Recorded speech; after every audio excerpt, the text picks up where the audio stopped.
Hi, welcome back everybody.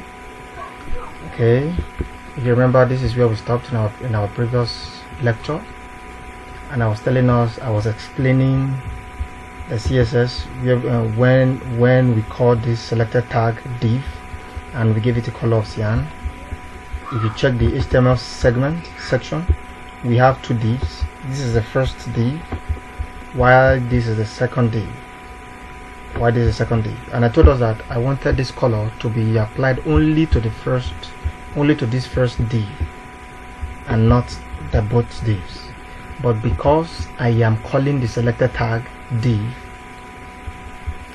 from the CSS section, that means all the HTML property that are having the tag div, this color is going to be applied to them because we are referencing the color. We said we want to give this div a color of cyan, so anything bearing div in HTML is going to carry the same color. Hope you are getting what I'm trying to say. Alright, so now, and I told us that we are going to be make use of class name instead of the property names. Alright, so I'm going to be referencing this class name in place of div. So this class name is only applicable to this first div. So I will flip over to my CSS side, my CSS. In the place of div, I'm going to call the class name. What's the class name here for the first div? Is called first div.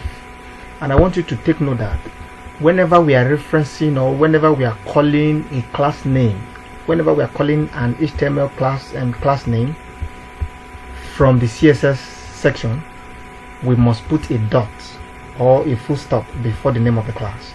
What do I mean? We have first name here, right? I will flip over to the CSS. I will say dot first div. This first div must be the same class name that you are trying to reference. As long as it is a class, we must add a dot in front of it first before putting the class name. Is that again? I save now and I refresh. Can you see that the color is applied to just the first div now? Which I misspelled this class name. Maybe I did something else and I save, then I refresh. Nothing happened. This color is no longer applied because there is no class name as this. So your class name must be the exact way you name it from the CSS side. Okay, I undo it, I save, then I refresh. Things are working very fine. I can change the color to red to make it much more obvious. I refresh. Can you see? So now if you check the second div is what? Second div. So if I want to reference it, the same thing. I'll give a space. I'll say dot second div. Alright. So I want to give it a color of green. I save, then I refresh. Can you see we have the color green? If the color is not showing very well, let me change it to purple. Yeah, purple. Then I refresh. Can you see now? Now, someone might be saying, we have been dealing with colors since. We can actually, I told us that we can do anything anything that you can think of in CSS here. So let's say I want to add a border to my first div. What do? I will say border color. Don't forget that this first div is for this. So whatever property we are adding now is going to be what? Affecting this, because we're making use of what? The first div, which is the class name of this div, of this class. So we can see border color, right?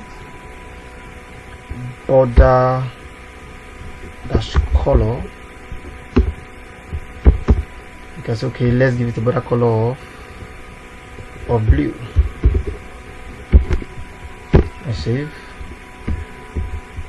Then I refresh.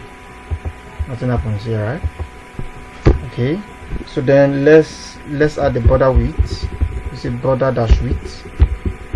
Now I want you to take note that whenever you are calling two properties in CSS or two words, border is one word, color is another word. We wanted to make use of border color, so it's going to be border dash color. There should be a dash before the second word. There is border dash width.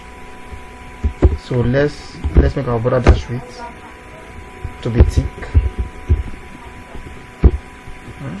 and also there's a border dash style to be dotted. I save. Then I refresh. Can you see? Can you see the border around it now? The dotted border. Okay. What if I don't want it is dotted because we okay, as I was saying, if you notice the reason why we have this dotted here is because here is dotted. What if we decided to make it solid? Say solid, then save and refresh. Can you see that the border has changed? Can you see that? What if we decided to make this width instead of thick, we decided to give it like 10 pixels. Like 10 pixels. You save and refresh. Can you see that now? If you now make it, let's say 40 pixels. Refresh. Can you see? So these are the borders, but let me just initially it was thick. Let me just make it thin, as the case may be. Now refresh. Okay, so now we have just a thin fronted line. So you can actually do the undoable here. You can actually shift all these things from here. In the next clip, we're going to be looking at the IDs and the rest. See you in just a moment.